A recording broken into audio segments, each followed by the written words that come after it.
သားဆုတောင်းပါတယ်ကိုရောဂတိတော်ရှိသည့်အတိုင်းကိုရောဂတိတော်ရှိသည့်အတိုင်းကိုရော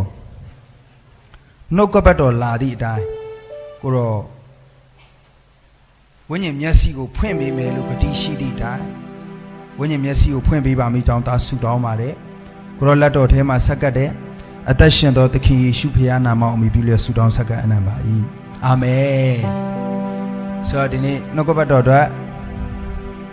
ဘယ်နှယောက်ရင်ခုန်လဲမသိဘူးဟာလေလုယာဆိုတော့ဘုရားသခင်ရဲ့နှုတ်ကပတ်တော်ကတန်လျက်တကာတို့ထပ်တာဖြစ်တယ်ကျွန်တော်တို့ရဲ့ဘယ်ထီကိုထုတ်ချင်းဖောက်နိုင်လဲဆိုရင်ကျွန်တော်တို့ရဲ့အယိုးထီကိုထုတ်ချင်းဖောက်နိုင်ဟာလေလုယာဒီနှုတ်ကပတ်တော်နဲ့ပတ်သက်နည်းနည်းလေးဒါပြောပြအောင်ကျွန်တော်လွန်ခဲ့တဲ့10နှစ်မှာကျွန်တော်အသက်တာပြောင်းလဲတယ်ကျွန်တော်အသက်တာပြောင်းလဲတဲ့အချိန်မှာချမ်းသာထဲမှာအနာရောဂါငြိမ်းခြင်းတွေကျွန်တော်ကြားဘူးတယ်တရားဟောချက်တွေကျွန်တော်ကြားဘူးတယ်အနာရောဂါငြိမ်းသွားတယ်အနာရောဂါငြိမ်းနေဆိုတာချမ်းသာထဲမှာဖြစ်တဲ့အဖြစ်အပျက်တွေကိုပြောတာလက်ချေတည်တဲ့လူတွေပြန်ကောင်းသွားတယ်နားမကြားတဲ့လူတွေပြန်ကြားသွားတယ်ဒီလိုနမိတ်လက္ခဏာတွေဖြစ်တယ်ဒါပေမဲ့ခိုးဘဝထဲမှာဖြစ်တဲ့အရာတခါမှမခံစားဘူးဘုရားဆရာသင်သွားတယ်ဘုံတော်အကြောင်းဘုရားသခင်ရဲ့ပရိညေတ္တအနာမှာဘုရားသခင်ရဲ့ဘုံတော်နေပေထဲမှာနေရတဲ့အတ္တတာရှိဟာလေလုယာတကယ်လို့ရှင်ပါအာမင်ဆိုတော့ချမ်းသာထဲမှာဖြစ်တယ်ကိုယ်အတ္တထဲမှာဘာမှအဲ့ဒါရဲ့ထင်ရှားမှုဘာမှမတွေ့ရအောင်စတီဗင်ဒီပုံစံဆိုတော့ဘယ်လိုလဲဆိုလို့ရှင်ကျွန်တော်အမြဲလဲပြောပြတတ်လေးရှိတယ်ကျွန်တော်တို့ပလက်ပေါက်ထဲမှာဒီထဲမှာဓာတ်လိုက်တယ်ဆိုတာသိတယ်ဒါပေမဲ့အဲ့ဓာတ်လိုက်တဲ့အရာသာခံစားပြီးွားတဲ့အခါမှာအတွင်းသက်သေရှိသွားတယ်အခုကကျွန်တော်တို့ကခရစ်ယာန်တော့ခရစ်ယာန်ပဲအတွင်းထဲမှာဘာသက်သေမှမရှိဘူးဘာလို့လဲအာရပြောခဲ့တဲ့ယေရှုတာပြောခဲ့တဲ့ယေရှုကျွန်တော်ငငယ်လေးကလေးကခရစ်ယာန်ဖြစ်တယ်အဖေပြောခဲ့တဲ့သခင်ယေရှုအမေပြောခဲ့တဲ့သခင်ယေရှုတွေ့ပြီးတော့ကျွန်တော်ဘာမှအသက်တာထဲမှာမပြောင်းလဲဘူးဒါပေမဲ့2015မှာသခင်ခရစ်တော်နဲ့ကျွန်တော်အတွင်းထဲကဝိညာဉ်နဲ့တွေ့တဲ့အခါမှာကျွန်တော်အသက်တာပြောင်းလဲသွားတယ်ဟာလေလုယာအာမင်ဆိုနှုတ်ကပတ်တော်ကတကူရှိတယ်နှုတ်ကပတ်တော်ကလူစားတိခံယူတယ်အာမင်ကျွန်တော်အချိန်ဘယ်လောက်ပေးတာလဲမသိဘူးအချိန်လွန်အောင်ပါသလိုโอเคဟုတ်ပြီဆိုကျွန်တော်အသက်တာစပြောင်းလဲတဲ့အချိန်မှာကျွန်တော်ခုနပြောသလိုပဲချမ်းသာထဲမှာဒီလိုတက်တည်တွေရှိတယ်လို့ဒီတက်တည်ကအပြင်မှာပဲရှိပြီးတော့ကျွန်တော်တို့အတွင်းထဲမှာမရှိအောင်ဟောချမ်းသာထဲမှာရှိတယ်ဒါပေမဲ့ကိုယ်ဘဝထဲမှာဘာမှအဲ့ဒါနဲ့ပတ်သက်ရင်မမြင်အောင်အဲ့ဒါနဲ့ကျွန်တော်ဆူတောင်းတယ်ကိုတော့ကျွန်တော်တက်တာထဲမှာအဲ့လိုအတွင်းတက်တည်ရှိခြင်းပြောကြည့်အောင်ကျွန်တော်တို့မနေ့ကကိုစိုးနဲ့ကျွန်တော်နဲ့မွေးငါစားကြမွေးငါကောင်းတယ်ဆိုတော့ပဲကြော်တွေပိုင်းနဲ့ကောင်းကောင်းတီးလို့လိုက်မိုးကလည်းရွာတော့ပစ္စည်းသွားတဲ့ဖို့သွားတာတကယ်တော့ကိုစိုးကပစ္စည်းကပြီးမှတဲ့မယ်တဲ့အရင်ဆုံးမွေးငါတီးလိုက်မယ်အားလည်းမွေးငါတီးလိုက်ဆိုတော့ကျွန်တော်မွေးငါစားပြီးတဲ့ဥစ္စာကိုကျွန်တော်ဒီကနေသင်တို့လမ်းညွန်လို့ပဲရတယ်လမ်းညွန်လို့ပဲရတယ်တကယ်ထိတွေ့ခံစားပြီးရတဲ့အချိန်မှာသင်ဟိုလေသူများစားပြီးတဲ့ဥစ္စာကိုလေပြန်ပြောတဲ့အချိန်မှာလေသိဟို confident နည်းနည်းအဲ့လောက်မရှိဒါပေမဲ့ကိုယ်တိုင်စားပြီးတဲ့ဥစ္စာကိုသူများကိုပြောလို့ရှိရင် confident အပြည့်ပဲဘာဖြစ်လို့ဆိုတော့သင်ကိုယ်တိုင်အဲ့ဒါကိုထိတွေ့ခဲ့တာကျွန်တော်သခင်ခရစ်တော်ရဲ့အနာရောဂါငြိမ်းခြင်းကိုတကယ်ထိတွေ့ခဲ့တာဟာလေလုယာသခင်ခရစ်တော်ကတကယ်အနာရောဂါငြိမ်းပေးနိုင်တဲ့ဖခင်ဖြစ်တယ်ဟာလေလုယာကျွန်တော်ကျမ်းစာထဲမှာလည်းအနာရောဂါငြိမ်းခြင်းတွေကိုတွေးခဲ့သလိုအပြင်မှာငြိမ်းတာလည်းကျွန်တော်တွေးခဲ့တယ်ကျွန်တော်ခန္ဓာကိုယ်မှာလည်းတွေးခဲ့သလိုကျွန်တော်ဆုတောင်းပြီးတဲ့အခါမှာလည်းသူတစ်ပါးပေါ်မှာငြိမ်းတာလည်းကျွန်တော်တွေးခဲ့တယ်ဟာလေလုယာသခင်ယေရှုကတကယ်အသက်ရှင်တဲ့ဘုရားဖြစ်တယ်ဟာလေလုယာအဲ့တော့မွေးငါ့ကိုကျွန်တော်ကနန်းနန်းမင်းတွေထဲတယ်ငရုတ်သီးမုတ်တွေထဲတယ်ကျွန်တော်စားတဲ့အချိန်မှာအဲ့ဒီအရာဒါဒီကလူဘယ်လိုလုပ်ခံစားဘယ်လိုခံစားရမလဲကျွန်တော်ထဲတယ်ကျွန်တော်တီးစားတယ်ကျွန်တော်ပဲအရာသာခံစားလို့ရတယ်ဒီကလူကဘာအရာသာခံစားလို့ရလဲဆိုနားအရာသာခံစားလို့ရဟောမိုက်တော့ကောဆက်ပဲတော့ ဒါပေမဲ့တကယ် real အရာတော်ကြတော့တင်ကိုယ်တိုင်တွေ့သွားတော့မှအဲ့ဒါတင်ဘဝမှာဘယ်တော့မှမမေ့နိုင်တဲ့နေ့ရဖြစ်သွားလိမ့်မယ် hallelujah ကျွန်တော်ဘဝအတ္တထဲမှာကျွန်တော်မွေးနေ့မမေ့ဘူးအဲ့ဒါတော့သူများပြောလို့အင်အားပြောလို့ဒါနဲ့မွေးနေ့ဆိုပြီးတော့ကျွန်တော်အတ္တစပြောင်းလဲတဲ့နေ့ကိုလည်းကျွန်တော်မမေ့ဘူးဘာဖြစ်လို့လဲဆိုတော့ကျွန်တော်အခုနဆရာပြောခဲ့တဲ့ကျွန်တော်တို့အတွင်းထဲကဝိညာဉ်နဲ့ဖရာသခင်နဲ့ထိဆက်သွားတာဒီနေ့အဲ့လိုထိဆက်ခြင်းကိုဒီနေ့ဘယ်နှယောက်လိုချင်လဲမဟုတ်အားမဟုတ်သူအခြေအလူလက်ထောင်လို့မဟုတ်လည်းမကောင်းဘူးကွာအဲ့လိုမဟုတ်ဘူးအခုကျွန်တော်လည်းဒီနေ့အခုဒီတစ်ခေါက်မှာကျွန်တော်ကိုယ်တိုင်လည်းစာငတ်တယ်ကျွန်တော်ကိုယ်တိုင်လည်းခလေးတယောက်ကဲ့သို့ကျွန်တော်လည်းစာငတ်တယ်ကိုတော့ကျွန်တော်အတ္တကိုလည်းပုံမှန်အတ္တမဖြစ်ချင်ဘူးကျွန်တော်အတ္တလည်းဝိညာဉ်တော်နဲ့ပြေဝပြီးသွားတဲ့အတ္တနောက်တစ်မျိုးဖြစ်ချင်တယ်ကျွန်တော်လည်းဒီကံမှာကျွန်တော်လည်းအကြီးကျယ်ဆက်ကပ်ထားတယ်ဟာလေလုယာအဲ့တော့ဒီမှာရှိတဲ့လူတွေလည်းဖခင်နဲ့ကျွန်တော်ဝိညာဉ်သင်ဝိညာဉ်ထဲထဲမှာလေသင်သခင်နဲ့သင်တွေ့တဲ့အဲ့ဒီအရာသာဘာနဲ့မှလဲလို့မရဘူးဘာဖြစ်လို့ဆိုတော့သင်အိမ်ပိုင်ရှင်နဲ့သင်နဲ့တွေ့သွားတာဟာလေလုယာအဲ့ဒီအရာသာဘာနဲ့မှလဲလို့မရဟာလေလုယာဟာလေလုယာသင်ဝိညာဉ်သင်အထဲထဲကဝိညာဉ်နဲ့သခင်ခရစ်တော်ရဲ့ဝိညာဉ်နဲ့ထိတွေ့သွားတဲ့အဲ့တစ်ချက်သင်ဘဝပြီးသွားပြီဖြစ်တယ်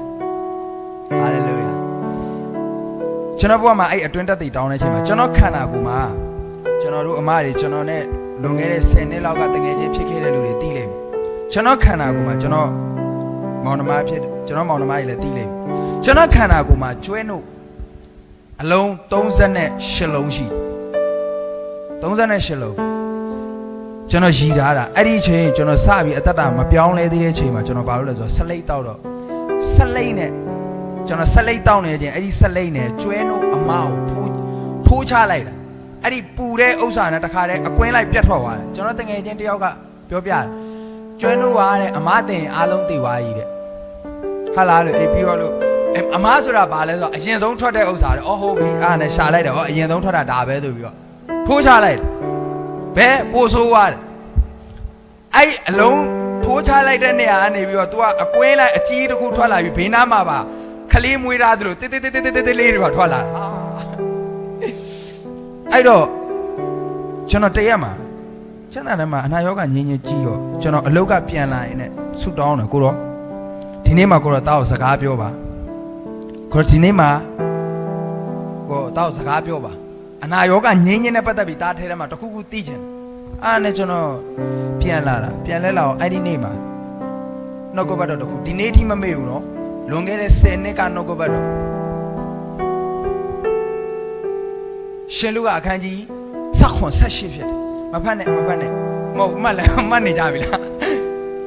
ဤတပါးမျိုးသားကိုထား၍ငါကုံတော်ချီးမွမ်းခြင်းကတင်မသွားသလိုတင်းယုံကြည်ခြင်းတိုင်းတင်းအောင်ငါငြိမ်းစီအဲ့ဒီနှုတ်ကပတ်တော်လေကျွန်တော်ပြမှာနော်သခင်ခွတ်တော်လေတင်းအဝေးသခင်ခွတ်တော်လေတင်းတကယ်စာငတ်တော့ तू ကတင်းအနားမှာပဲရှိတာအဝေးမှာမဟုတ်ဘူးဘုရားသခင်ကတင်းနဲ့ဝေးလျက်ရှိတာမဟုတ်တင်းအနီးနားမှာပဲဖြစ်တယ်ဟာလေလုယာတင်းအနီးနားမှာအဝေးမှာမဟုတ်ဘူးအဝေးရဘုရားသခင်မဟုတ်ဘူးဒီနေ့ဒီနှုတ်ကပတ်တော်ပြီးသွားတင်းအနားမှာဆိုတော့တင်းသိလိမ့်ဒီနေ့ဒီနှုတ်ကျွန်တော်ပြောမယ်ဒီနေ့ဒီနှုတ်ကပတ်တော်ပြီးသွားရင်ငါအပြစ်သားမဟုတ်ဆိုတာသိလိမ့်မယ်ဘာဖြစ်လို့ဆိုတော့သခင်ခွတ်တော်အသွေး3လောင်းခြင်းကရေလာပြီးတော့23ချက်ချသွားမှာတကိုယ်လုံးထဲမှာရှိတဲ့အသွေးအလုံး3လောင်းပေးခဲ့တာတင်းတော်ဖြစ်တယ်အဲ့ဒီအသွေး3လောင်းပေးခြင်းကတင်းအပြစ်မရှိဘူးအပြစ်ကင်းစင်တော်သူဖြစ်တယ်ဆိုတာပြဖို့အသွေး3လောင်းခဲ့တာဟာလေလုယာအဲ့တော့တင်းကအပြစ်ရှိတယ်မဟုတ်ဘူးဒီနှုတ်ကပတ်တော်ဘုရားတင်းအပြစ်မရှိဘူးဆိုတာတင်းသိပါအောင်ဟာလေလုယာအဲ့တော့ကိုရောကျွန်တော်အိမ်ရောက်တော့ဆူတောင်းတဲ့ချိန်မှာနှုတ်ကပတ်တော်ဖတ်တဲ့ချိန်မှာအဲ့ဒီဘာမှမဟုတ်တော့အဲ့တကြောင်လေးပဲတင်းယုံကြည်ခြင်းတိုင်းတင်းအောင်ငါငြိမ်းစေအဲ့ဒီစကားတစ်ခွန်းကလေထိုင်ပြီးဖတ်နေတော့အော်တိုမျက်ရည်ကျလာကျွန်တော်ထဲထဲမှာဘုရားသခင်စကားပြောတယ်လို့ခံစားရတယ်ဘုရားသခင်ကလေစကားပြောတဲ့ခါမှာ Hey Steven အဲ့လိုမဟုတ်တင်းအတွင်းထဲကဝိညာဉ်ရှိတယ်ဘုရားသခင်စကားအတန်ကိုဘုရားစကန်လမ်းဖတ်လဲဆိုအဲ့အတွင်းထဲကဝိညာဉ်လမ်းဆွဲလိုက်ဟာလေလုယာဘုရားသခင်ကလာပြီးတော့တင်းရှိမှမတ်တည့်ရပြီးပြောနိုင်တယ်မပြောနိုင်ဘူးမဟုတ်ပေါလုလို့ပြောနိုင်တယ် ဒါပေမဲ့သင်ဝိညာဉ်အထဲထဲမှာတော့ကောင်းကောင်းသိတယ်ဒီအတန်ဘုရားအတန်ဆိုတာအားနဲ့ဒီအတန်ကိုကျွန်တော်ကြားပြီးသွားတဲ့အခါမှာကျွန်တော်ဆူတောင်းတယ်ပြီးတဲ့အခါမှာ True Worshipper Fellowship ပထမတော့ HYC ပေါ့နော်အဲ့မှာကျွန်တော်သွားပြီးတော့စနေနေ့အပတ်တိုင်းအစီအစဉ်လုပ်တယ်ကျွန်တော်သွားပါဝင်အဲ့ဒီနေ့မှာအဲ့ဒီနှုတ်ကပတ်တော်ရပြီနောက်နေ့နှုတ်ကပတ်တော်ဥမာဆိုကြပါစို့တောက်ကြနေရဆိုအဲ့ဒီ Sunday မှာကိုးကွယ်တဲ့အချိန်မှာကျွန်တော်ပေါ်ဖះအလင်းကောင်းကောင်းသိတယ်အဲ့ဒီအလင်းကကျွန်တော်ပေါ်ရုပ်တရက်ရောက်လာတဲ့အချိန်မှာကျွန်တော်နောက်ပြန်လန်ကြ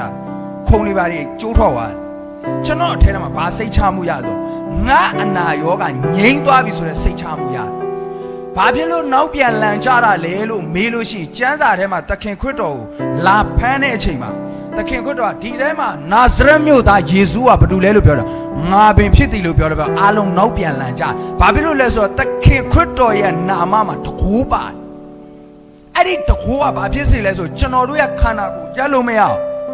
ဟာလေလုယာဘုရားသခင်ရဲ့ဘုန်းတော်ရောက်လာတဲ့တကူတော့ရောက်လာတဲ့နေရာမှာသင်ရက်လို့မရအောင်ဟာလေလုယာအဲ့တော့ကျွန်တော်လဲကြသွားပြီကျွန်တော်ထဲထဲမှာသိနေတာဒီယောဂငါထဲကထွက်သွားပြီဟာလေလုယာ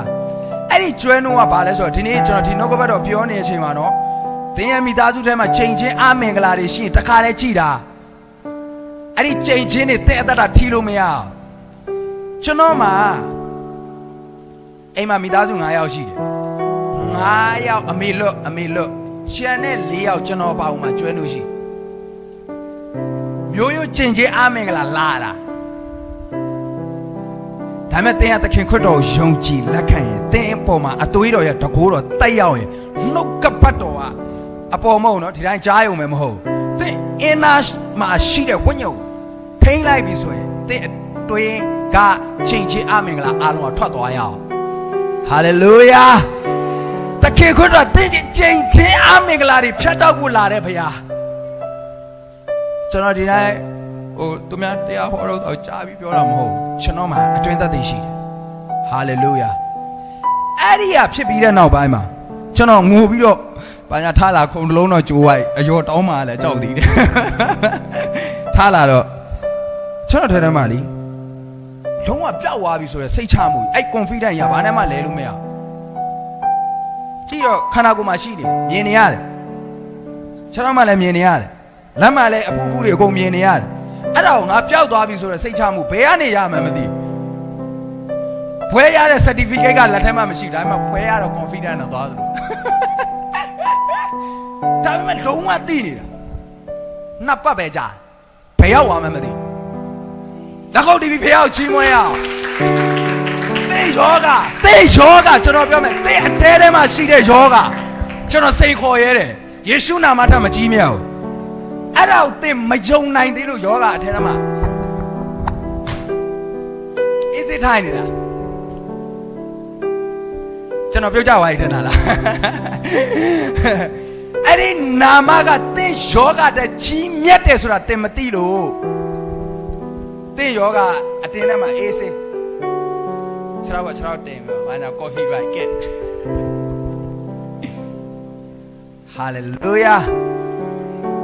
ဘာယောဂမှာခေါင်းကိုက်တာပါဘာတစ်ခုမှမထားနဲ့တခါတလေကျတော့ကောင်းဖိ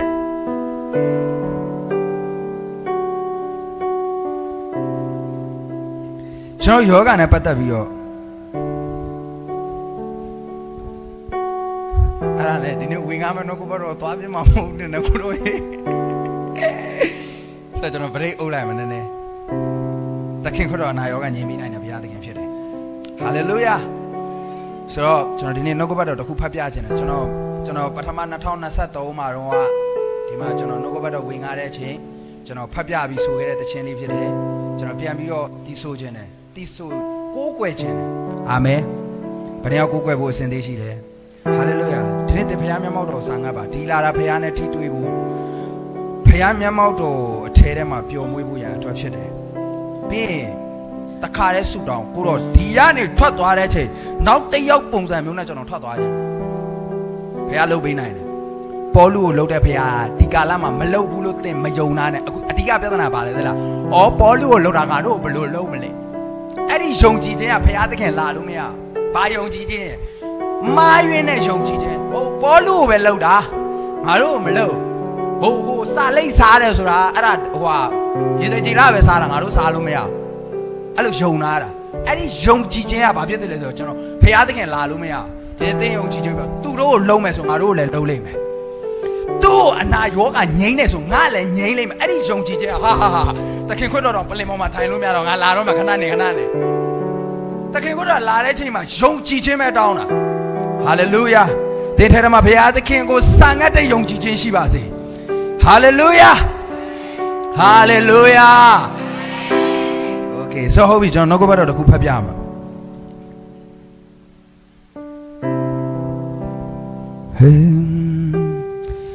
ဖြားလိုက်ခြင်းအခန်းကြီး9အငယ်9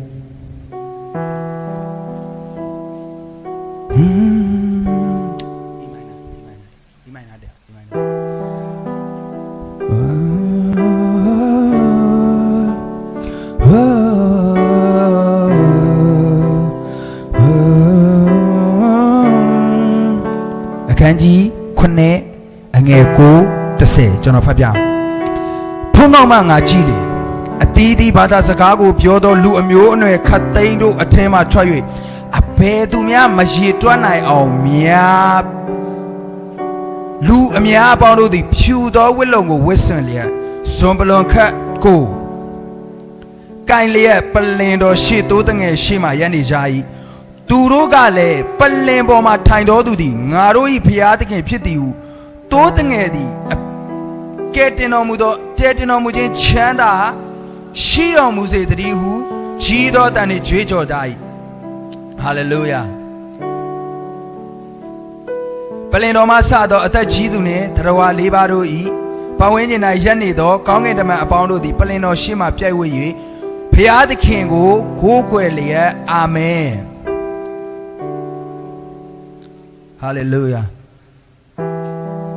ဆိုကျွန်တော်ဖတ်ချင်တဲ့ဥစ္စာဒီမှာနည်းနည်းလေးဟိုဟာပြောပါ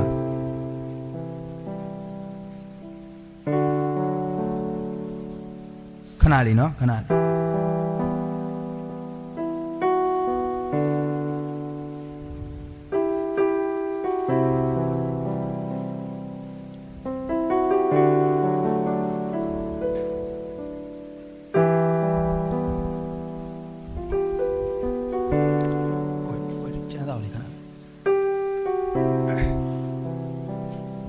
ခဏလေးနော်ကျွန်တော်ဒီကျမ်းတော့ပါ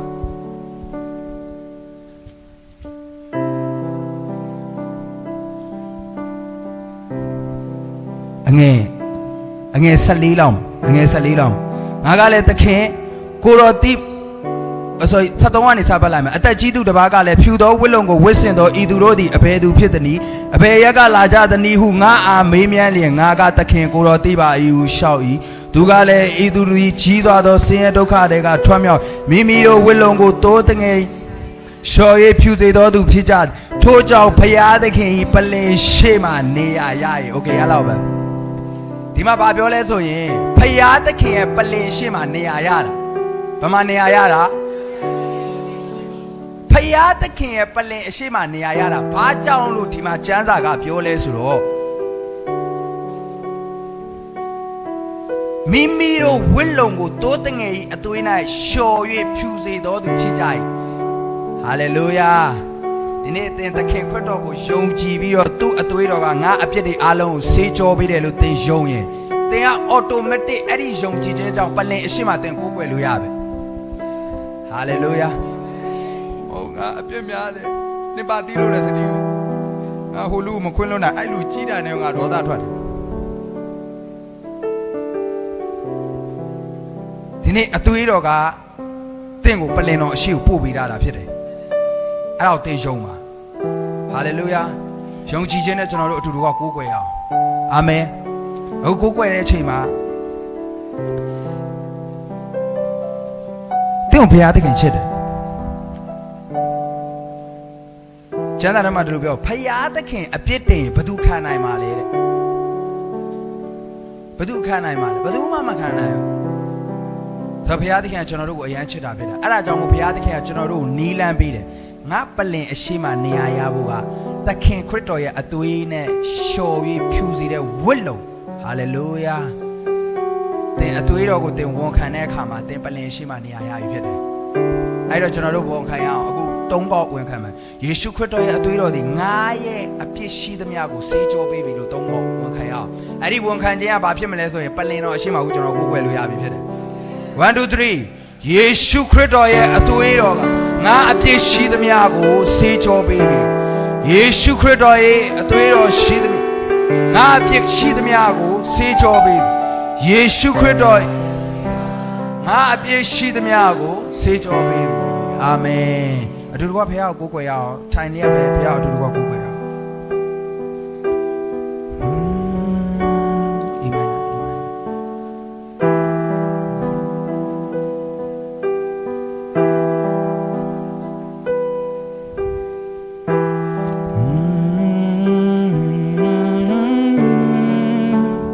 na na na na na na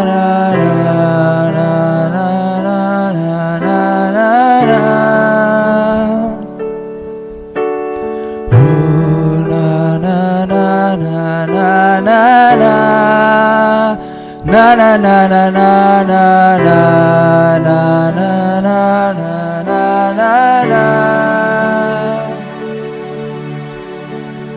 Leno ye ani song ne ya Chino ye ne ya When you know swe ko ba to ayasi Pya dai pwin pya chan mya shi ye ne ya Leno ye Leno ye ani song ne ya Chino ye ne ya When you know swe ko ba to ayasi Pya dai pwin pya chan mya shi ye ne ya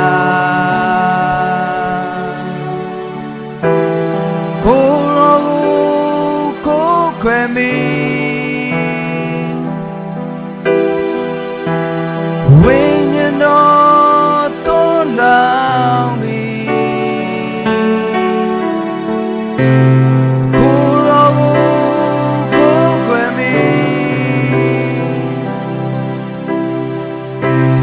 When you know don't love me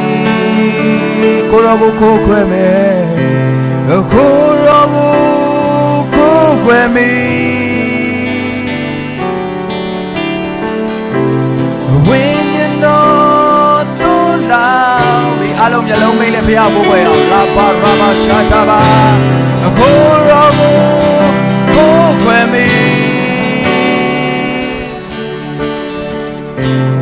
When you know don't love me Te paya ye nama ba pide we Kurabu kukweme When you know don't love me Pyare pwen pya chan mya season nebi Leno takami ye season nebi Pyare pwen pya chan mya season nebi Leno takami ye season nebi Wakaya pyare pwen pya chan mya season nebi Leno takami ye season nebi Hallelujah Kuro palen shema taro neya chawa Diya ka kuro palen shema phit de kuro Yeshu Christတော်ရဲ့အသွေးတော်အားဖြင့် ဒီမှာရှိတဲ့အယောက်ချင်းစီတိုင်းဟာကိုရောပလင်အရှိမဖြစ်တယ်ဟာလေလုယာလေဘာရာဘာရှာတာဘာအတာဘာယာနာမယာလေဘာရာဘာရှာတာဘာအတာဘာရာဘာရှိခေဘာရာယာနာမယာနာလေဘာယာနာမဆာယာရာမစာတာယာဘာရာလေဘာယာနာမယာတာယာဘာယာရှာတာဘာပြားလေးခွင့်ပြချက်ပြားလေးခွင့်ပြချက်ရှာတာဘာပလင်တော်ထက်ကမြေရဲ့စီစဉ်နေပြီပြားလေးခွင့်ပြချက်ပြားလေးခွင့်ပြချက်များစီစဉ်နေပြီဟိုပလင်တော်ထက်ကမြေရဲ့စီစဉ်နေပြီပလင်တော်ထက်ကပြားလေးခွင့်ပြချက်များစီစဉ်နေပြီတေဘဝတရပြောင်းလဲဖို့ထွန်းပလင်တော်ထက်ကမြေရဲ့စီစဉ်နေပြီပြားလေးခွင့်ပြချက်ပြားလေးခွင့်ပြချက်များစီစဉ်နေပြီပလင်တော်ထက်ကမြေရဲ့စီစဉ်နေပြီ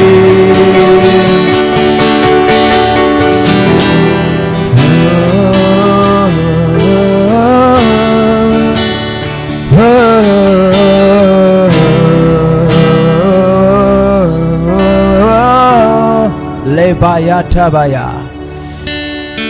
ဟာရိယဇာနာမယာထဘာယာနာယာလေဘာယာခဇာယာနာအထဘာရနာဇာယာနာအထယာဇာယာနာယာလေဇာယာအထဘာရဘာရှာခဘာရနာအာဇီယာနာယာဇာယာနာအာယာဘုရားသခင်ရှိမှာဘယ်စာတန်ကမှတင့်ကိုအပြစ်တင်လို့မရတော့အသွေးတော်ကတင့်အပြစ်ရှိသမျှကိုဆေးကြောပြီးပြီဖြစ်တယ်ဟာလေလုယာတင့်အပြစ်ရှိသမျှဟာလေလုယာတင့်အပြစ်ရှိသမျှကိုဆေးကြောပြီးပြီဖြစ်တယ်ယေရှုခရစ်တော်အဖြစ်ယာတင်ယာထိုက်တဲ့ကောင်းကြီးမင်္ဂလာသင်ခံရမှာဖြစ်တယ်လေဘာရဘာရှာတာဘာယာနာမယာရှေရှာရာဘာရာနာမ Thank you Jesus Thank you Jesus ဘုရားလက်တော်ထဲမှာဆက်ကတ်တယ်အသက်ရှင်သောသခင်ယေရှုဖခင်အနာမကိုမြည်ပြီးလျက်ဆုတောင်းဆက်ကတ်လျက်နှုတ်ကပတ်တော်ဝေငှပါ၏ဖာအာမင်ဟာလေလုယာဆိုရှင်ယောခရစ်ဝင်အခန်းကြီး8တစ်ချက်လောက်ကြည့်ရအောင်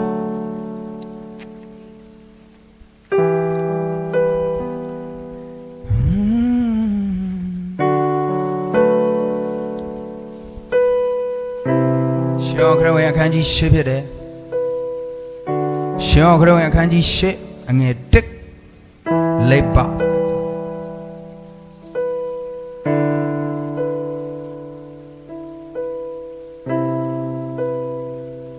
ကျွန်တော်တို့ကျမ်းစာဖတ်ဘူးတဲ့ရှိကောင်းနည်းနည်းဖတ်ကြည့်အောင်တစ်ကနေပြီးတော့ကျွန်တော်တို့17ထိ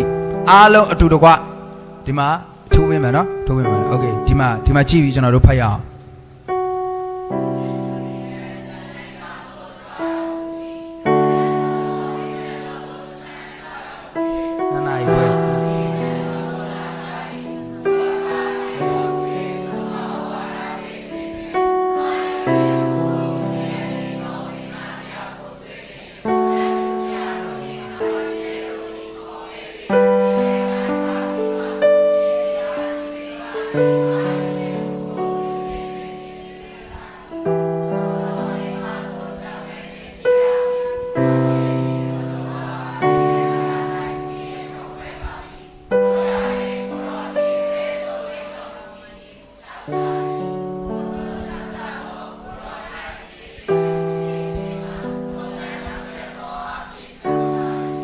ယေရှုသည်အောက်သို့ငိုလျက်လက်ညှိုးတော်နှင့်မြေနာရေးရန်နေတော်မူ၏ထိုသူတို့သည်အထက်ထက်မေးလျှောက်ကြသောအခါကိုယ်လန်တော်မူသင်တို့တွင်အပြစ်ကင်းသောသူသည်ရှေးဥစွာကြောက်ခဲ ပြစ်စေဟုမိန့်တော်မူပြီးမှတဖန်အောက်သို့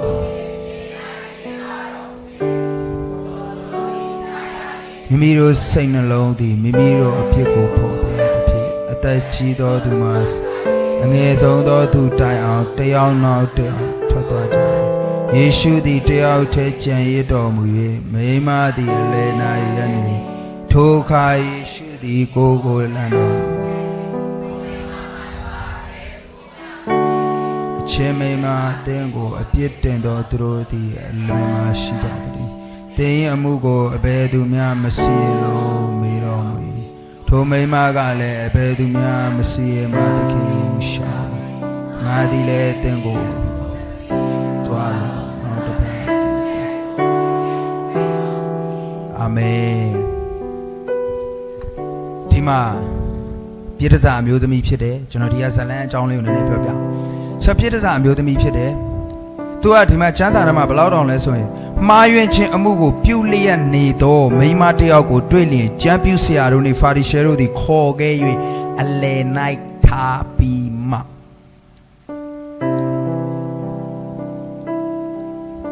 ဒီနေ့ဒီနောက်ကပတ်တော်အားဖြင့်ဒီအခုဒီရှင်ဟောခရစ်အခန်းကြီး၈အားဖြင့်ကျွန်တော်ယေရှုခရစ်တော်အားဖြင့်အပြစ်ခွင့်လွှတ်ခြင်းခံရတော်သူဘဝကိုကျွန်တော်တို့တွားဖို့ရန်အတွက်ပထမ state ပထမတစ်ခုကဘာလဲဆိုတော့ကျွန်တော်တို့ကအပြစ်သားဖြစ်ခဲ့တယ်ဆိုတော့သိရအာမင်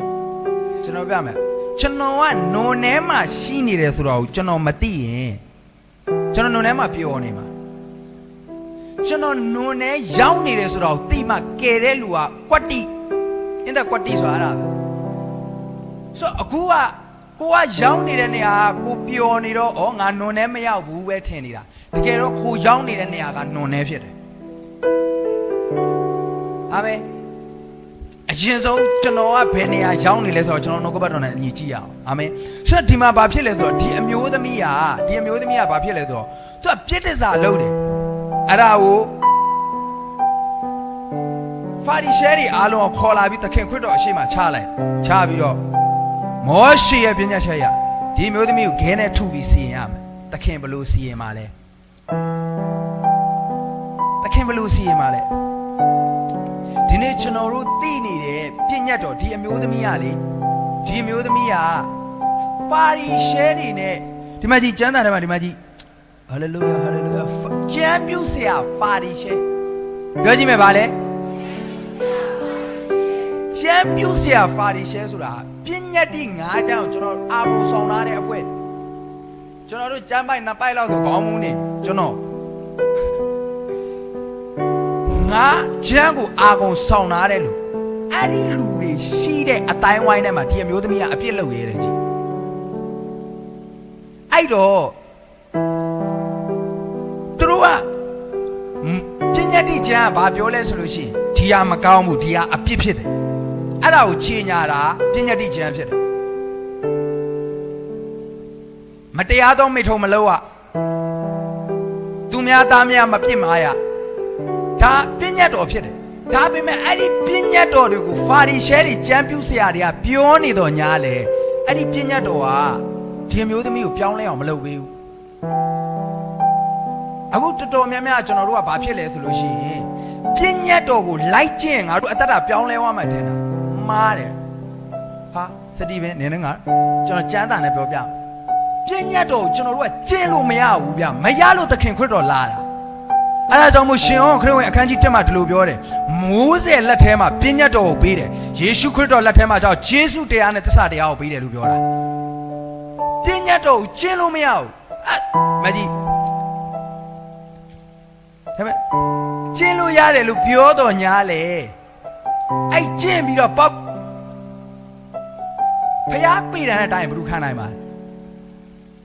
ဟာမဟုတ်ကျွန်တော်ကလုံးဝဆယ်ဖို့တစ်ဖို့ပေးတယ်ကျွန်တော်ကလုံးဝ3ယောက်အစားရှောင်းတယ်ဟောလုံးဝပြည့်ညတ်တော်နှုတ်ကပတ်တော်နဲ့ကြိုက်လုံးဝအညီပဲ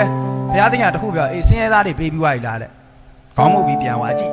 ကိုပေးတဲ့အတိုင်းတော့ဟုတ်တယ်ဒါပေမဲ့ဘုရားသခင်ရဲ့ပေးတဲ့အတိုင်းတော့မကြိုက်တော့အဲ့တော့ပြည့်ညတ်တော်ကကျွန်တော်တို့ကိုဘာလုပ်ဖို့ပေးတာလဲဆိုရင်ကျင့်ဖို့မဟုတ်ဘူးကျင့်ဖို့လုံးဝမဟုတ်ဘူးကျွန်တော်ယောမဩဝါဒစာအခန်းကြီး3အငယ်20တစ်ချက်လောက်ထိုးပြပေးပါ ညတ်တော်ဟာဘာဖြစ်လို့ဘုရားသခင်ပေးတာလဲဒါကိုကျွန်တော်တို့သိရအောင်ယောမဩရာစာလမ်းမယ်ဆိုလမ်းရတာခိုင်းရင်ဒီမှာ projector မှာထိုးပေးလိမ့်မယ် projector မှာထိုးပေးလိမ့်မယ်ထို့သောပညာတရားသည်ဒုစရိုက်အပြစ်ကိုထင်ရှားစေသည်ဖြစ်သောကြောင့်ပညာတရား၏အချင်းအားဖြင့်ဘုရားသခင်ရှေ့တော်အဘယ်သူများဖြောင်းမရကြည့်ဆိုတော့ငါတို့ကအခုကကျွန်တော်တို့ကဘယ်လိုဖြစ်တော့ငါတို့ပညာတော်ကျင့်မယ်ဆိုပြီးသွားတာ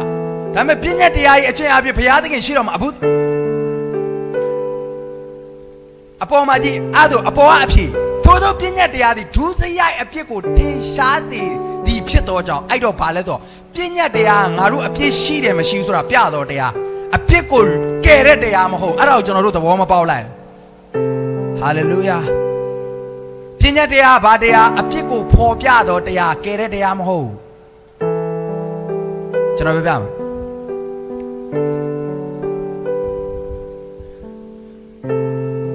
ကျွန်တော်တို့မှန်အရှိမကျွန်တော်တို့သွားရတဲ့အချိန်လေကျွန်တော်တို့ခန္ဓာကိုယ်မှာပေးနေတာဘာညာရှိလားကျွန်တော်တို့ကြီးတဲ့အချိန်အဲ့ဒီမှန်ကိုကြီးလိုက်တဲ့အချိန်အဲ့မှန်ကျွန်တော်တို့ပြင်ပေးလားမပြင်ပေးပညာတရားကမှန်ဖြစ်တယ်ကျွန်တော်တို့ပြလိုက်တာဒီနှုတ်ကပတ်တော်ရထို့သောပညာတရားသည်ဒုစရိုက်အပြစ်ကိုထင်ရှားသည်ဖြစ်တော်ကြောင့်ထင်ရှားအောင်ပြလိုက်အဲ့ချိန်ကျတော့မှအော်ငါအပြစ်သားပဲဒီအမျိုးသမီးပညာတော်တာမရှိရင်ကျွန်တော်တို့အပြည့်ရှိရဆိုဘယ်လိုသိရအပြည့်ရှိရဆိုကျွန်တော်ဘယ်လိုသိရပညာတော်ရှိလို့ပညာတော်ကထောက်ပြလိုက်တဲ့အချိန်မှာဖာရိရှဲတွေကကိုရောကျွေးတော့မယ်နော်ပညာတော်ကထောက်ပြလိုက်တဲ့အချိန်မှာအပြစ်သားဖြစ်ကြောင်းသိရတယ်ဒါပေမဲ့အပြစ်ကနေမကယ်ဘူးဒီမှာလည်းတချို့လူတွေရှိလိမ့်မယ်ဒီနေ့သတင်းကောင်းကျွန်တော်ပြောချင်တယ်ဆလိမ့်မတောက်ရပြောကြည့်အောင်ဗာလဲဘူးကုန်းထဲမှာရေးထားလားဘူးကုန်းထဲမှာမရေးထားဘူးလားဟုတ်ကြောက်ဒါလေးသိတယ်ဘူးကုန်းထဲမှာရေးဆလိမ့်မတောက်ရရေးထားတယ်အဲ့ဒါပါပညာချက်ပဲမတောက်ရမလုံးရမတီးရမကန်ရမလုံးရလို့ရေးထားပြီးသားဒါပေမဲ့အဲ့ပညာတော့ကျွန်တော်တို့ကဲလာဟိုမှာ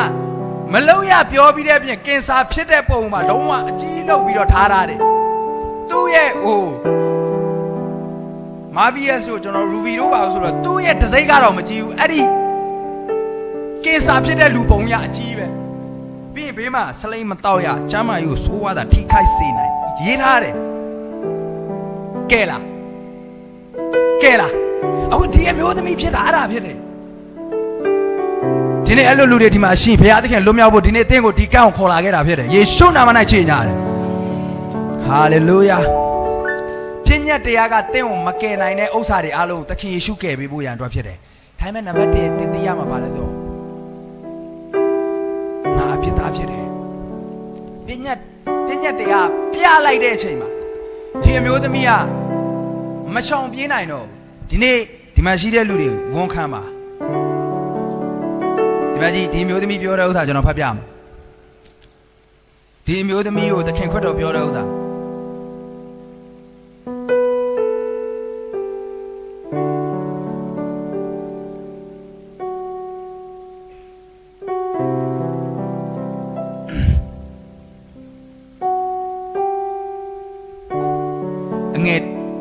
အငယ်30မှာထိုအခါယေရှုသည်ကိုကိုလန်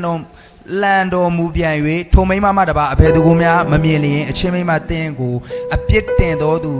တို့သည်အဘယ်မှရှိကြသနည်းသင်၏အမှုကိုအဘယ်သူများမစီရင်လောဟုမေးတော်မူ၏ထိုမိန်းမကလည်းအဘယ်သူများမစီရင်ပါသခင်ဟုလျှောက်၏ငါလည်းသင်၏အမှုကိုမစီရင်သွားလောနောက်တစ်ဖန်ဒုစရိုက်အပြစ်ကိုမပြုဒီမှာကြည့်အဲ့အပေါ်မှာသင်၏အမှုကိုအဘယ်သူများမစီရင်လောဟုမေးတော်မူ၏ဒီမှာကြည့်တကယ်တော့ပြည့်ညက်တရားကိုသင်ကျူးလို့သူကျူးလွန်လိုက်တဲ့အတွက်ဘာဖြစ်သွား E လဲဆိုလို့ရှိရင်ပြည့်ညက်တရားရဲ့အခအတီးဟူသောခဲနဲ့ထုတက်ခြင်းကိုခံရမှာကျွန်တော်ပြောတဲ့ကျွဲတို့မိဘတွေကကျူးလွန်ပြီးသားဖြစ်တဲ့အတွက်ကျွန်တော်ဒီအခါကိုယူရတာတချို့တော့ကျွန်တော်တို့စီရောက်လာတဲ့အခါတွေကကျွန်တော်တို့အခါအမှန်မဟုတ် ကျွန်တော်တို့ကျူးလွန်လိုက်တဲ့အရာကြောင့်ရောက်လာတဲ့အခါတွေဖြစ်တယ်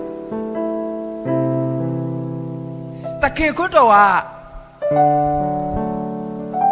ဒီနိုင်ငံမှာနေရင်ဒီနိုင်ငံကလောရှိတယ်လူတန်းမှုလို့ရင်အခုဖရာသခင်ရဲ့နိုင်ငံတော်မှာလည်းဖရာသခင်ရဲ့လောဖရာသခင်ရဲ့ပြည့်ညတ်တရားလည်းပါဆိုဒီအပြစ်ကိုလုံးရင်ခဲနဲ့ထုတတ်ခြင်းခံရမယ်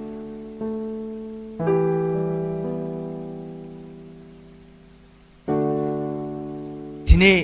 ကျွန်တော်တို့အထဲထဲမှာဘုရားသခင်ကဘာလုပ်လဲဆိုတော့နင့်ကဘယ်သူစီရင်လဲတဲ့ဘယ်သူမှမစီရင်ငါလည်းနင့်ဘုရားစီရင်ပိုင်တဲ့ဘုရားသခင်ဖြစ်တယ်ဒါပေမဲ့ဘုရားသခင်လည်းမစီရင်ဘူးဖြစ်တယ်ပြန်ပြောမယ်နော်ဘုရားသခင်တင့်ကိုမစီရင်ဘူးဖြစ်တယ်အာမင်ဘုရားသခင်တင့်ကိုမစီရင်ဘူးဖြစ်တယ်သူ့အထဲထဲမှာသူဘာသိလဲတော့ငါဟာအပြစ်သားဖြစ်တယ်ဆိုတာသိသွားတယ်ပြောကြည့်အောင်ပါလေကျွန်တော်တို့ဒီမှာလေအဲ့ဒီစတိတ်ကနေနောက်တစ်ခုကိုမတက်လာလို့ကျွန်တော်တို့မလွတ်မြောက်တဲ့လူတွေဖြစ်တယ်ကျွန်တော်ကတော်တော်များများဒီမှာရက်သွားတယ်သူကဘာလဲဆိုရင်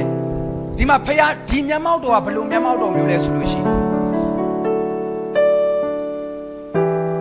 တဲ့အပြစ်သားဖြစ်တယ်ဆိုတော့ဖယားမျက်မှောက်တော်က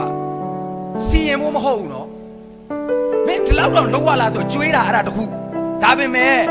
မင်းမားတယ်လို့ဆိုတော့ပြောပြရုံမျက်မှောက်တော်ဖြစ်တယ်ကျွန်တော်တို့အဲ့မျက်မှောက်တော်ရပြီးတော့နောက်တစ်ခုမျက်မှောက်တော်မသွားဘူး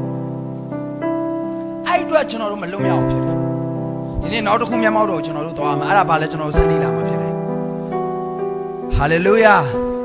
ဒီနေ့သင်အပြစ်ရှိတယ်ဆိုတော့သင်သိသွားပြီးတဲ့နောက်ပိုင်းမှာ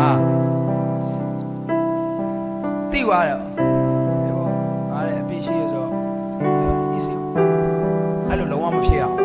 အဲ့ဒါကျွန်တော်တို့အသက်တာကိုမပြောင်းလဲသေးဘူးဖြစ်တယ်ဒီနေ့နောက်တစ်ဆင့်မျက်မှောက်တော်ရှိတယ်အဲ့ဒါဘာမှလဲဆိုလို့ရှိရင်ရှင်လုကာခရစ်ဝင်အခန်းကြီး9မှာဖြစ်တယ်ရှင်လုကာခရစ်ဝင်အခန်းကြီး9ဖြစ်တယ်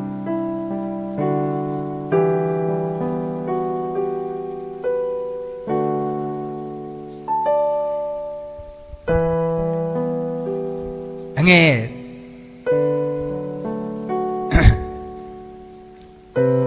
36မှာဖြစ်တယ်အခန်းကြီး9အငယ်36နဲ့အဲ့မှာစာကြည့်ရခါ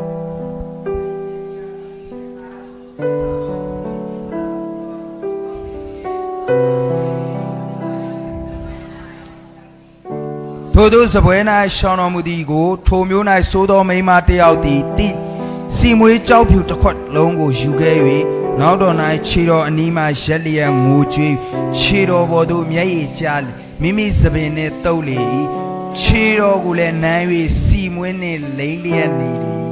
ကိုတော်ကိုခေါ်ပင်သောဖာရိရှဲသည်မြင်တော်ဤသူသည်ပရောဖက်မှန်လျင်ခြေတော်ကိုကင်သောဤမိန်းမသည်အဘယ်သို့သူသိလိမ့်မည်ဤမိန်းမသည်ဆိုသောအာမင်ဒီမှာကြတော့ပထမတစ်ခေါက်ကအခိုက်တန့်ကြတော့ဗာလဲဆိုတော့ဖာရိရှဲတွေကစီရင်တဲ့မျက်မှောက်တော်တွေကိုဖာရိရှဲတွေကမှားသွားပြီးတော့ထားပြီးတော့ဘလို့စီရင်ပါလဲအဲ့ဒီအချိန်မှာအခုတင်အပြစ်လွတ်လိုက်အပြစ်လုံးနေရနော်ဒါပေမဲ့တင်းကိုအစ်စေးပဲဘယ်သူမှလည်းမသိဘူးငါလောက်တာဘယ်သူမှမသိဘူးတရက်မှာတင်းကိုမိသွားတာဂျင်းနဲ့ဂျန်နဲ့ခွားနဲ့လုံးဝမိသွားပြီးတော့လုံးဝခေါ်သွားပြီးချလိုက်တာအဲ့ချလိုက်တဲ့ချိန်မှာလေတင်ဘာဖြစ်သွားလဲသလားငါလုံးတာမှားသွားတယ်အဲ့ဒီမျက်မှောက်တော်ကအဲ့ဒီဥစ္စာကတင်းကိုနောက်ပြောင်းလဲခြင်းတစ်ခုမသွားဘူးအခုခေါ်လာထားတယ်ဆိုတာဘာလဲဆိုလို့ရှိရင်သူ့အပြစ်နဲ့အညီတန်းစီရင်တော့မှာဘသူကခေါ်လာတာလဲဖာရိရှဲတွေကခေါ်လာတယ်ဒါပေမဲ့အခုရှင်လုကာခရစ်ဝင်အခန်းကြီး9မှာရှိတဲ့အမျိုးသမီးကကြတော့အဲ့လိုမဟုတ်ဒီနေ့နောင်တငါအပြစ်ရှိတယ်ဆိုတာသိပြီးဘာလုပ်လဲဆိုတော့အပြစ်ခွင့်လွတ်ခြင်းခံရတဲ့မျက်မှောက်တော်ထဲကိုဝင်သွားတာအာမင်ဒီနေ့ဘယ်နှယောက်ကကိုရောသမီးရဲ့အပြစ်တွေကိုခွင့်လွတ်ပေးပါ အဲ့ဒီခွင့်လွှတ်ခြင်းကဲတင်ခြင်းတကိုးကိုခံရခြင်းနဲ့ဆိုတဲ့အဲ့ဒီစာငတ်ခြင်းနဲ့ဘုရားအရှိတိုးဝင်ဖို့ဘုရားသခင်လိုတော်ရှိတယ်ပထမတော့ကဒီမှာကြည့်သခင်ခရစ်တော်စီကိုခေါ်သွားတဲ့ချိန်ဘာမှသူပင်ပန်းတရားမလို့ဘာလဲဆိုတော့ဖာဒီရှဲတွေကမှားပြီးခေါ်သွားပြီလားဒါပေမဲ့ဒီမှာကျတော့ဘာလဲဆိုတော့သူ့ရဲ့အဖိုးအခပါတယ်ကြောက်ဖြူစီမီဝတ်ပါတယ်ငါဘုရားဒီမှာငါသွားပြောမယ်အဲ့ဒီလူကပြောင်းလဲတာဖြစ်တယ်တခင်ခွတ်တော်ပထမဟိုအမျိုးသမီးကိုဘာပြောလဲဆိုတော့ဒုစရိုက်ကိုမလုံးနဲ့ပြောတာဒီအမျိုးသမီးကိုကြာကဲတင်ခံရပြီတင်ကဲတင်ခံရတဲ့အထဲထဲမှာနေပါဟာလေလုယာဒီနေ့ကျွန်တော်မျက်မှောက်တော်ထဲကိုလာပါကျွန်တော်ငါအပြစ်သားဖြစ်တယ်ဆိုပြီးတော့ဒီဖခင်မျက်မှောက်တော်ထဲကိုလာပါဟာလေလုယာဒီမျိုးသမီးဘာဖြစ်လဲ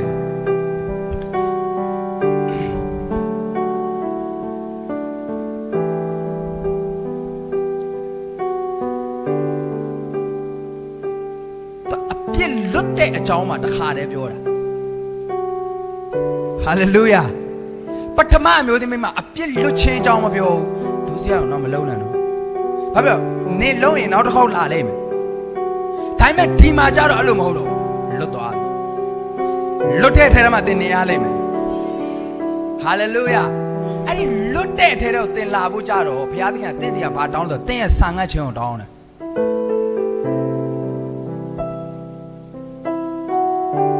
သင်ဆာငတ်ခြင်းကိုတောင်းတယ်ဒီဘုရားသည်ဘယ်လိုတိုးရမှာလဲကိုတော့ပထမ2023ကန်တော့ကျွန်တော်ကောင်းကောင်းမှတ်မိတယ်မလို့တည်းကိုတော့မကြိုက်တော့လုံးဝအခုလုံးဝကျွန်တော်တို့မျိုးလုံးရှိမှလည်းပြောင်းလဲတာဒါလုံးဝတတ်သိဖြစ်တယ်နှုတ်ကပတ်တော်ဝင်ကားတဲ့အချိန်ကျရင်မလို့တည်းတတ်သိခံလိမ့်မယ်သူနဲ့ပတ်သက်ပြီးတော့ဒီအဲ့လိုငိုကြွေးပြီးဝင်တဲ့အတ္တတာကအပြစ်လွတ်ခြင်းရှိတာဖြစ်တယ်ဟာလေလုယာ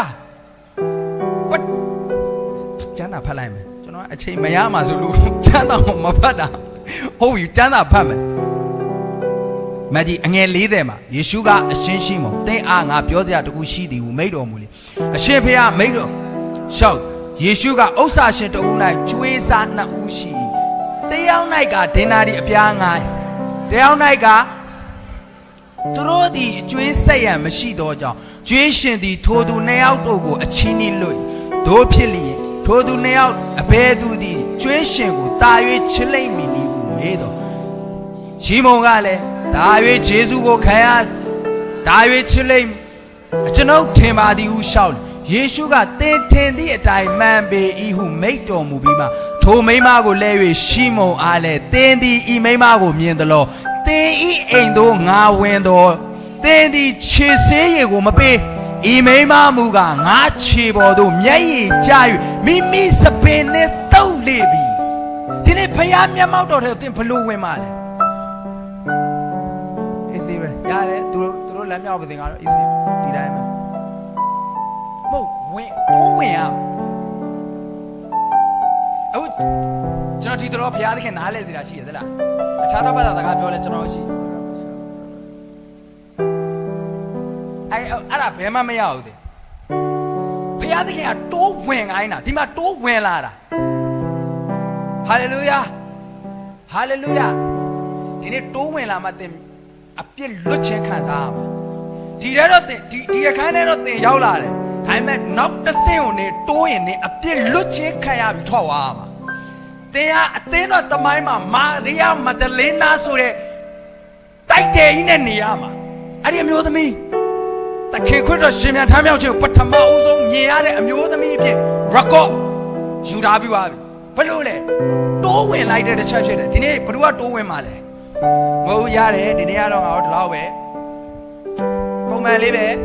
နောက်ကဘက်တော့လေးခံယူမယ်ရတယ်အဲ့ဒါလည်းမရဘူးအဲ့ဒါနဲ့ဘာပဲရမလဲဆိုတော့ခုနအမျိုးသမီးတော့ပဲရမှာအပြစ်များတယ်ဒီပြန်သွားပြီနောက်တစ်ခေါက်ပြန်လာမယ်ဒီနေ့တိုးဝင်မယ်ဟာလေလုယာဒီအမျိုးသမီးကသူဒီမှာရှိတဲ့ဂျောက်ဖြူခွက်ထဲမှာရှိတဲ့စီမွေးစပင်တုတ်လိမ့်တယ်အဲ့ဒီတိုးဝင်ခြင်းကတခင်ခွတ်တော်က ဒီအမျိုးသမီးအပြစ်ကနေလွတ်သွားပြီဆိုတဲ့ဥစ္စာကိုသခင်ကတော့သိသွားတော့ပေတရုတဲ့ဟာလေလုယာဒီနေ့ကျွန်တော်ဒီမှာယေရှုနာမ၌ချီးညာတယ်ဒီနေ့ကျွန်တော်ဒီနှုတ်ကပတ်တော်ကိုကျွန်တော်ညတော်အေးရတာလည်းကျွန်တော်တော်နောက်ကြသွားတယ်မနှုတ်ကပတ်တော်ဘာမှမပြင်ဆင်နိုင်ဘူးကျွန်တော်ဆူတောင်းတယ်ဒါပေမဲ့ဘုရားသခင်ဒီနှုတ်ကပတ်တော်ကိုနားလည်စေတယ်သင်ဒီကနေပြန်သွားတဲ့အချိန်အပြစ်ခွင့်လွတ်ခြင်းနဲ့ပြန်သွားလိမ့်ကျွန်တော်အသက်တာထဲမှာလေအိုင်2015ဧပြီကမ်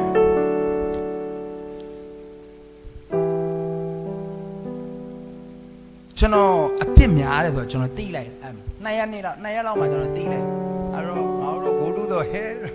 go to the ဓာတ်လိုက်ဆင်းမှာလို့သိလိုက်ရတယ်ဒါပေမဲ့3ရက်မြောက်နေ့မှာအစာတွေပဲရှောင်ပြီးတော့ဆရာတန်ရှင်တော်ဝိညာဉ်တော်ကျွန်တော်ပေါ်ဆင်းသက်ဖို့ကျွန်တော်ဆံကားဆိုတာဆူတောင်းဆိုတော့ဟာကျွန်တော်လည်းစဉ်းစားတာပေါ့ကျွန်တော်တို့ပဲအထဲထဲမှာငငယ်လေးကလေးကရှိခဲ့တဲ့ဥစ္စာပါတော့ငါတို့ကဖယားနဲ့ဖယားအရန်တန်ရှင်းတယ် yes ဟုတ်တယ်ဖယားအရန်တန်ရှင်းအဲ့ဒီတန်ရှင်းခြင်းနဲ့တတ်ဆိုင်တဲ့စုကျေးဇူးတစ်ခုကငါပေါ်လာဖို့ဆိုတာငါလည်းတန်ရှင်းမှရမှာငါမတန်ရှင်းမရနိုင်အဲ့တော့အခြားသောဘာသာစကားရဖို့ဝိညာဉ်တော်စုကျေးဇူး3 ခံရဖို့ဆို9မိနစ်6မိနစ်10မိနစ်ကြာလာတော့တီးလိုက်ငါအရန်အပြစ်များတယ်ငါအရန်အပြစ်များတယ်ဟောဘုရားသခင်ပေးမှာမဟုတ်ဒီမှာကြီးတင်တိုးဝင်ရမယ့်အလုပ်ကတင်အလုပ်ဖြစ်တယ်နဲ့တိုးဝင်မှာဒီကဘေးနာလူတွေလေငါလက်မြောင်းရင်ငါဆူတောင်းရင်ငါအတန်ကျဲဝိုင်းရင်ဘုရားလူတွေငါ့ကိုတမျိုးထင်မလားအဲ့သူများအမကြီးတချို့လူတွေမပြောင်းလဲတာပါလေသလားသူများကိုအားနာတယ်ဘုလူငါ့ကိုဒီလိုထင်သွားမလားမသိဒီလူငါ့ကိုဒီလိုထင်သွားမလားမသိတင်းရဲ့ငွေကြီးတွေကျွန်တော်အသက်တာထဲမှာကျွန်တော်ရဲ့ငွေကြီးတွေတချို့ဥစ္စာတွေကကျွန်တော်အားနာလို့အဲ့လိုဖြစ်သွားတာတွေများတယ်ဆိုတင်းရဲ့အားနာခြင်းကိုစာတန်ကနင်းပြီးတော့တင်းကိုဖျားနဲ့မထိတွေ့အောင်လုပ်တတ်တယ်ဟာလေလုယာအဲ့တော့ကျွန်တော်အဲ့မှာဆူတောင်းတော့ကိုတော့ဆူတောင်းနေဖျားသခင်ရဲ့ဝိညာဉ်တော်ကကျွန်တော်ပထမကျွန်တော်နှုတ်ကပတ်တော်အစမှကျွန်တော်ပြောတယ်ကျွန်တော်ပေါ်ဆင်းတဲ့တကူကအဲ့ဒါအနာရောဂါငြိမ်းခြင်းတကူဖြစ်တယ်ဒါပေမဲ့ကံမှာကျွန်တော်ပေါ်ဆင်းတဲ့တကူကဘာလဲဆိုတော့အပြစ်ခွင့်လွတ်ခံရတဲ့တကူကျွန်တော်ကံ4ရက်ပထမရက်ဒုတိယရက်ချင်းမဒါရဗျာ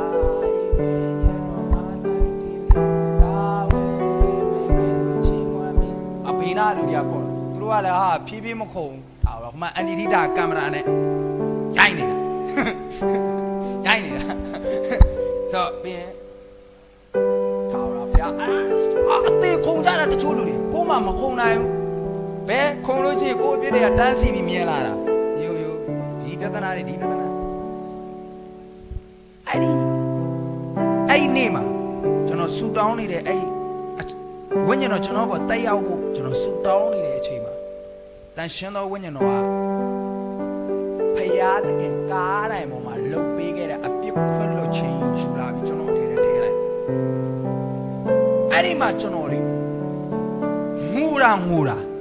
အဲ့ဒါအပြစ်ခွင့်လွတ်ခြင်းဖြစ်တယ်အဲ့ဒီအပြစ်ခွင့်လွတ်ခြင်းရကွာစာတန်သူအပြစ်ရှိတယ်လို့ဘယ်လို့မှပြောလို့မရတော့အခုဒီအမျိုးသမီးဖြစ်တာအဲ့လိုဖြစ်တယ်ဟာလေလုယာဒီနေ့အဲ့မျိုးသမီးဖြစ်တာအဲ့လိုဖြစ်တယ်ကျွန်တော်အဲ့ဒီဥစ္စာလဲပြီးတော့ကျွန်တော်ခုံတာဘေးရလူတွေထိလို့မရတော့ဟာလေလုယာတကယ်လွတ်မြောက်သွားတဲ့လူကတကယ်ခုံတယ်အခုကျွန်တော်လေအရင်တော့ဆိုကျွန်တော်အပြင်သချင်းတွေဆိုတော့အပြင်သချင်းဖွင့်လဲကားတယ်ဘာသချင်းဖွင့်မကားအခုကျွန်တော်ဖျားသချင်းချင်းမွန်ကြီးသချင်းဆိုမှကိုခန္ဓာလှုပ်တယ်ကျန်တဲ့သချင်းဆိုမလှုပ်အဲ့ဒါဖျားသခင်ပြောင်းလဲပေးပလိုက်တာဖြစ်တယ်ဒီလုံးဘလောက်ကောင်းအဲ့ထဲမှာဖျားနဲ့ပတ်သက်ပြီးချင်းမွန်းတာပါပြီဆိုလှုပ်ပြီပထမတော့ကလာသချင်းကသိရမလား तू ကသူတို့ဒီရိုးရတီးလုံးတွေကတော်တော်ကြွတယ်လေအဲ့ဒီတန်ကြားပြီဆိုတာနဲ့လာပြီလို့မကားကျင်တဲ့လူတော်ကားကြအောင်ဒါပေမဲ့အဲ့ဒီနေ့မှာကျွန်တော်ကတာဖျားသခင်ကျွန်တော်ကို အပြစ်ကနေလွတ်ချင်းပေးလိုက်တယ်ဆိုတဲ့ဥစ္စာဖြစ်တယ်အာမင်ဒီနေ့ကျွန်တော်တို့ဒီထဲမှာအပြစ်ထဲကနေလွတ်ချင်းငါအထဲထဲကနေအဲ့ဒီအရာကြီးလွတ်ချင်းခံစားရခြင်းနဲ့ဆိုနံပါတ်1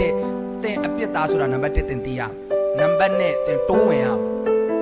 သိပြီးွားရင်မရက်နေနဲ့တိုးဝင်သိပြီးွားရင်မရက်နေနဲ့ဖျားရှိတိုးဝင်သိပြီးွားရင်မရက်နေနဲ့ဖျားရှိကိုတိုးဝင်မျက်မှောက်တော်ထဲကိုတိုးဝင်ပြောအော်ငိုသိရင်ငိုပြောသိရင်ပြောဒီအမျိုးသမီးအဲ့အခိုက်အတန့်ဘယ်လောက်ကြာမှာဘယ်လောက်ကြာမှာနိုင်ဝ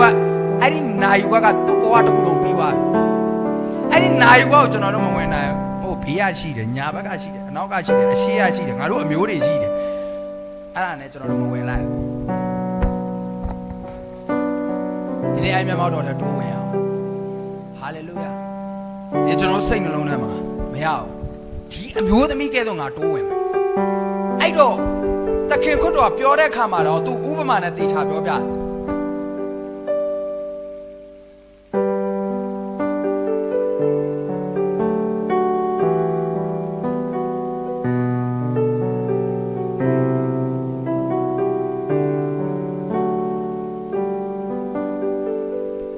တင်ပြအောင်ပို့ချစ်လိုက်တင်အဲ့အပြစ်ခွင့်လို့ပြီးအပြစ်ခွင့်လို့ချင်းတကူခံစားရပြီးတဲ့နောက်မိနစ်ပိုင်းမှာတင်ပုံစံကွာနေလိမ့်မယ်ဟာမဟုတ်ပါဘူးငါအရင်တော့ကဒီလိုပုံစံမဟုတ်ပါဘူးဘုရားသခင်တဲ့ထဲတဲ့အပြစ်ခွင့်လို့တဲ့ဥစ္စာကိုထည့်လိုက်ပြီးဖြစ်တယ်တင်မအမ်းမြောက်ပဲမနေနိုင်တော့တင်မလွတ်မြောက်ပဲတင်မနေနိုင်တော့ဟာလေလုယာဒီမျိုးသမီးကဒီလိုဖြစ်ခဲ့တာဖြစ်တယ်ဆိုတော့ဒီမှာကျွန်တော်ကျမ်းစာလေးတစ်ခုဖတ်မယ်ပြီးရင်ကျွန်တော်ခဏလေးအခုနတခြင်းလေးတော့ကိုးကွယ်မယ်နောက်6မိနစ်ပဲကြာတော့2နာရီခွဲတော့မှာတင်းအရင်အပြစ်များတယ်တင်းခံစားရရင်ကျွန်တော်ပြောပြမယ်ဒီမှာရှိတဲ့လူတွေအားလုံးကငါအပြစ်များတယ်ခံစားရရင်အဲ့အပြစ်ခွင့်လွှတ်ခြင်းတကူတောင်းတင်ဒီမှာရှိတဲ့လူတွေအားလုံးတက်တင်ဖျားကိုပို့ချစ်လိုက်ဟာလေလုယာဒီမှာရှိတဲ့လူတွေအားလုံးတက်ဖျားကိုပို့ချစ်လိုက်ဖျားနဲ့ပတ်သက်ပြီးတင်ပြေးလိုက်ဟာလေလုယာဖျားဘက်ကကျွန်တော်တို့စီမှာတောင်းခံတာအပြစ်ဝင်ချတောင်းမှမပဲဖြစ်တယ်တိုးဝင်အောင်ငါအပြစ်သားဆိုတာတိပြီးွားရင်မပျော်နေနဲ့တော့တိုးဝင်တော့